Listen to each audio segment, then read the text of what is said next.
오늘 우리에게 주시는 하나님의 말씀은 사무엘상 23장입니다.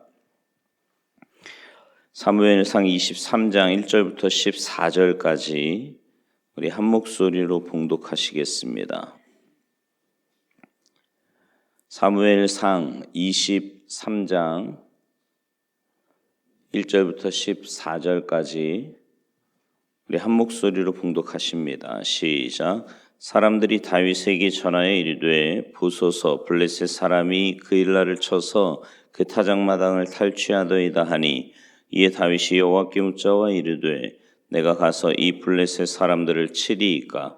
여호와께서 다윗에게 이르시되 가서 블레셋 사람들을 치고 그 일날을 구원하라 하시니 다윗의 사람들이 그에게 이르되 보소서 우리가 유다에 있기도 두렵거든 하물며 그 일날에 가서 블레셋 사람들의 군대를 치는 일이리이까 한지라.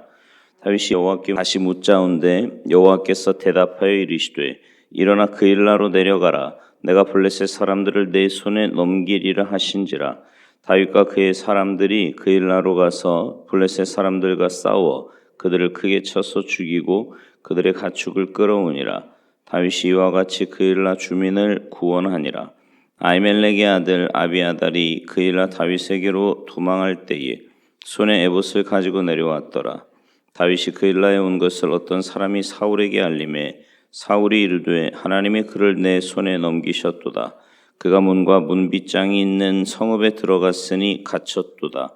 사울이 모든 백성을 군사로 불러 모으고 그 일날로 내려가서 다윗과 그의 사람들을 애워싸려 하더니 다윗은 사울이 자기를 해하려 하는 음모를 알고 제사장 아비아달에게 이르되 에봇을 이리로 가져오라 하고 다윗이 이르되 이스라엘 하나님 여호와여 사울이 나 때문에 이 성읍을 멸하려고 그 일날로 내려오기를 꾀한다 함을 주의 종이 분명히 들었나이다. 그 일날 사람들이 나를 그의 손에 넘기겠나이까? 주의 종이 들은 대로 사울이 내려오겠나이까? 이스라엘의 하나님 여호와여 원하건대 주의 종에게 일러 주옵소서 하니 여호와께서 이르시되 그가 내려오리라 하신지라. 다윗이 이르되 그 일날 사람들이 나와 내 사람들을 사울의 손에 넘기겠나이까 하니 여호와께서 이르시되 그들이 너를 넘기리라 하신지라. 다윗과 그의 사람 600명 가량이 일어나 그 일날을 떠나서 갈 수 있는 곳으로 갔더니 다윗이 그 일날에서 피한 것을 어떤 사람이 사울에게 말하매 사울이 가기를 그치니라. 다윗이 광야의 요새에도 있었고 또 십 광야 산골에도 머물렀으므로 사울이 매일 찾되 하나님이 그를 그의 손에 넘기지 아니하시니라. 아멘. 오늘 본문에 보면 다윗이 이제 사울 왕의 추격을 피해서 아둘람 굴에 있었는데요. 그때 마침 블레셋 사람들이 블레셋 땅과 가깝지만 헤브론 서북쪽 13km 지점인 유다의 영토 그 일라를 침략해서 타작마당을 탈취하는 겁니다. 성읍에서 추수를 하면 곡식을 타작마당에 그대로 쌓아두고 파수꾼을 두어 지키게 하다가 가을 우기가 되면 이제 곳간에 들여 놓는 건데요. 근데 블레셋 사람들이 그 일라의 타작마당을 공격하면서 곡식을 탈취한 거예요. 근데 그 일라 사람들이 여러분 이 당시에 왕은 사울 아닙니까? 그러면 사울에게 보고를 해야 마땅한데 다윗에게 요청을 하는 거예요. 그 무슨 뜻이에요? 사울이 백성들을 잘 돌보지 않았다는 거지요. 근데 그 일라 거민의 하소연을 들은 다윗으로서는 동족을 도와주어야 한다는 데는 이견이 없었지만 자기가 나가서 싸우게 되면 금방 소문이 날 거고 사울 왕의 군대가 죽이려고 달려들 겁니다. 더욱이 블레셋에 돌격되는 강력한 부대였기 때문에 다윗의 부하들에게도 큰 공포를 느끼기도 했지요. 그래서 다윗으로서는 어떻게 해야 할지 심각한 딜레마에 빠지고 만 겁니다. 그때 다윗에게 보여지는 모습이 뭐예요? 가장 먼저는 여호와께 엎드려 간구하게 됩니다.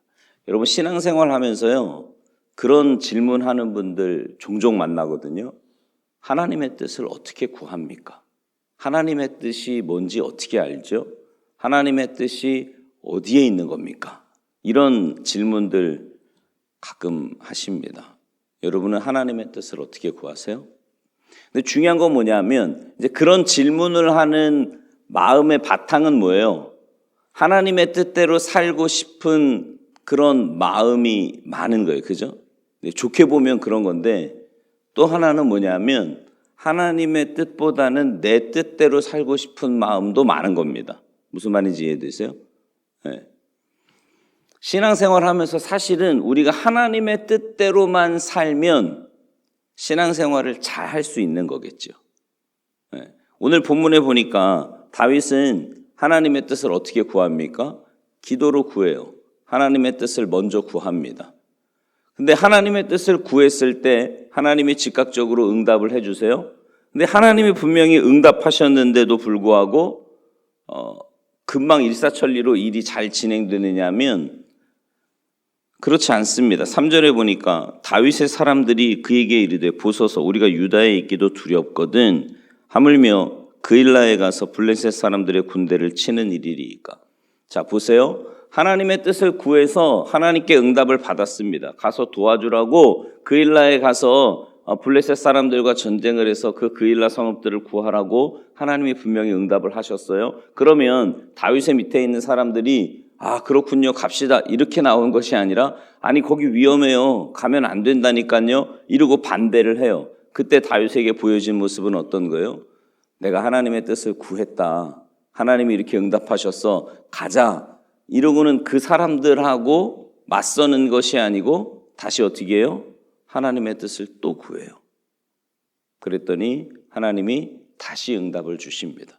여러분 우리가 신앙생활 하면서요. 하나님의 뜻을 구하는 것 굉장히 중요합니다. 그리고 사실은요. 여러분 그거 아세요? 이미 하나님은 성경의 여러 곳에서 당신의 뜻을 우리에게 가르쳐 주셨습니다. 하나님의 뜻을 몰라서 순종하지 못하는 경우는 사실은 거의 없어요.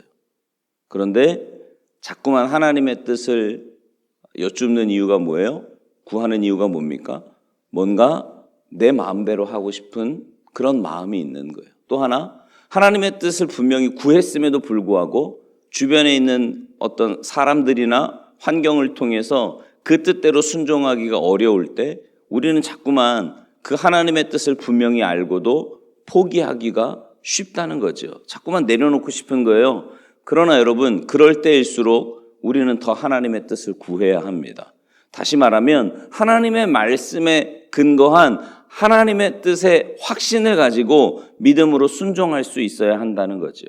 그러니까 사람하고 자꾸만 부딪히거나 아니면 주변에 있는 환경에 뭔가를 요구하는 것이 아니라 하나님의 뜻을 구했으면 그리고 하나님께서 우리에게 말씀을 통해서 또 분명히 하나님이 가르쳐 주시지 않습니까? 말씀을 통해서나 주변에 있는 사람을 통해서나 환경을 통해서 분명한 하나님의 뜻을 우리에게 가르쳐 주세요. 그럴 때 우리가 가져야 할 모습은 뭐예요? 순종이라는 거지요. 그런데요, 제가 오늘 여러분께 꼭 드리고 싶은 말씀이 하나 있어요. 뭐냐면 다윗이 하나님의 뜻을 이렇게 구하고 하나님의 뜻에 순종할 수 있었던 것은 그만큼 하나님과 가까웠기 때문입니다.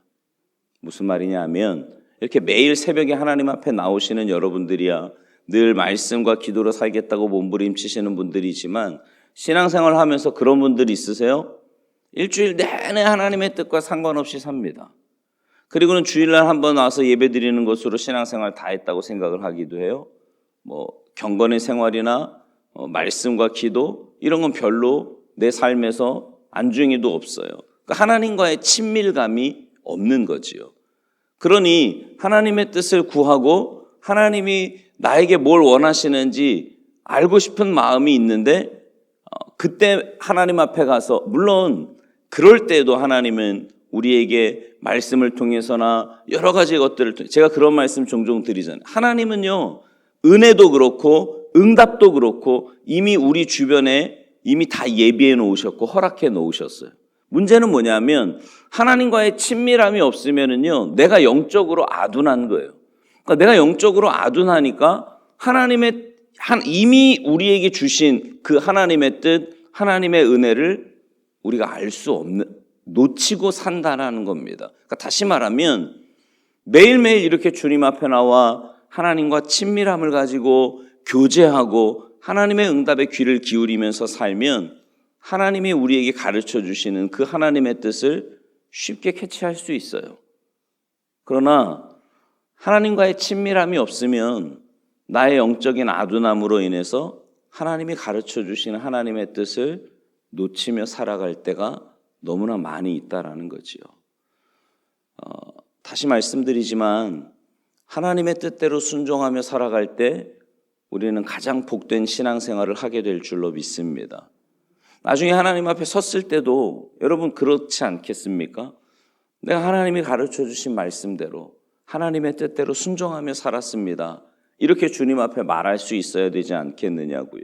바라기는 매일매일의 삶에서요, 하나님과의 친밀함, 다시 말해서 말씀과 기도로 하나님 앞에 가까이 나아가시고 하나님의 음성에 귀를 기울이시고 특별히 이렇게 새벽에 나오실 때마다 여러분의 것만 하나님 앞에 쏟아놓기에 급급하지 마시고 하나님의 음성에 귀를 기울이시기 바랍니다. 그리고 하나님께서 우리에게 들려주시는 그 말씀으로 또 하나님의 그 뜻에 여러분이 깨닫는 바가 있다면 순종하시기 바라요. 특별히 하나님의 뜻을 깨달았다고 또 그것에 순종한다고 해서 때로는 주변의 사람들이나 여러 가지 환경으로 인해서 순종하기 어려운 상황이 된다면 다윗처럼, 오늘 본문에 보여지는 다윗처럼 오히려 더 하나님 앞에 가까이 나아가십시오. 하나님, 내가 하나님의 뜻대로 순종하고자 하는데 주변에 이런 반대들이 있습니다. 어떻게 하면 좋겠습니까? 분명히 하나님께서 우리 마음에 확신을 주실 것이고 길을 보여주실 거예요. 그러면 다윗과 같이 그대로 순종하면 돼요. 그럴 때 5절에 보니까 다윗과 그의 사람들이 그 일나로 가서 블레셋 사람들과 싸워 그들을 크게 쳐서 죽이고 그들의 가축을 끌어왔다. 다윗이 이와 같이 그 일나 주민을 구원했다고 말씀합니다. 우리가 하나님의 분명한 뜻을 깨닫고 하나님의 그 뜻에 온전히 순종하며 살아갈 때 나를 통해서 내 주위에 있는 사람들이 하나님의 은혜와 복을 누리게 될 줄로 믿습니다. 여러분의 이런 신앙생활을 통해 하나님의 뜻이 올곧게 세워질 뿐만 아니라 여러분을 통해 여러분 주변에 있는 사람들에게 하나님의 은혜와 복을 흘려보내는 축복의 통로들이 모두 되시기를 주님의 이름으로 축원합니다. 기도하시겠습니다. 하나님, 저희들에게 하나님의 뜻을 날마다 가르쳐 주시니 감사합니다. 가르쳐 주신 하나님의 뜻에 온전히 순종할 수 있는 믿음을 허락하여 주시옵소서. 내 뜻대로, 내 생각대로, 내 감정과 고집과 경험대로 살아가면 우리의 신앙생활은 실패할 수밖에 없고 낙심할 수밖에 없지만 하나님의 뜻에 온전히 순종하며 살아갈 때 우리의 삶을 통해 우리 주변에 있는 사람들에게까지 하나님의 은혜와 복을 흘려보내게 될 줄로 믿습니다. 하나님의 뜻에 민감하게 반응하는 우리가 되게 하시고 무엇보다 하나님의 뜻을 구하며 하나님과의 친밀함을 통해 주님께 날마다 더 가까이 나아가는 우리가 되게 하시고 하나님이 가르쳐 주시고 보여주시는 그 하나님의 뜻에 누가 뭐라고 해도 주변의 환경이 어떠해도 온전히 순종할 수 있는 우리 모두가 되도록 주님 도와 주시옵소서. 감사드리며 예수님의 이름으로 축복하며 기도하옵나이다. 아멘.